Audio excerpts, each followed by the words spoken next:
ఈ తల్లి కనకుండా ఉంటే మీరు ఈ లోకంలోకి వచ్చుండేవాళ్ళా? లేదా కన్న తర్వాత మిమ్మల్ని ఏదో ఒక చెత్త బుట్టలో పడేసుంటే మీరిప్పుడు ఇక్కడ ఉండుండేవాళ్ళా? లేదు కదా! తన జీవితాన్ని మీకిచ్చింది కదా! తన నిద్రని మీకిచ్చింది కదా! నిద్రలేని రాత్రులు ఒక తల్లి ఎన్ని గడిపిందో మీకు తెలుసా? తెలుసా? చిన్నప్పటి నుంచి ఏ జ్వరము, ఏ జలుబు, ఏ దగ్గు రాకుండా పెరిగారా మీరందరూ? పెరిగారా మీరందరూ? పెరిగారా ఎవరైనా ఇక్కడ? ఉన్నారా అలాంటి బ్రహ్మపుత్రులు? లేరు కదా! ఈవెన్ నేను కూడా లేను కదా! సో, నా అమ్మ, నా నాన్న నన్ను పెంచి, నన్ను పెద్ద చేసి ఇంత స్థితికి తీసుకొస్తేనే కదా నేనిక్కడున్నాను. Be serious. సరేనా? ఇక్కడికొచ్చి మమ్మీ పాదాలు కడిగి, మమ్మీని టచ్ చేసి, మమ్మీ చెయ్యి పట్టుకొని ఫీలవ్వండి.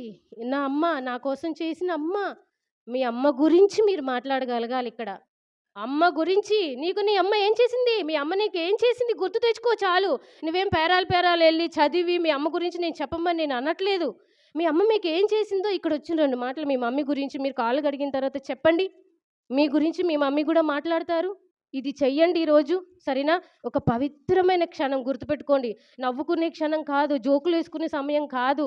కొన్ని కొన్ని టెంపుల్‌లోకెళ్ళాము. ఇకలు పకపకలు చేస్తామా? చేస్తామా టెంపుల్‌లో? పార్క్‌కెళ్ళాము. ఏం చేస్తాము?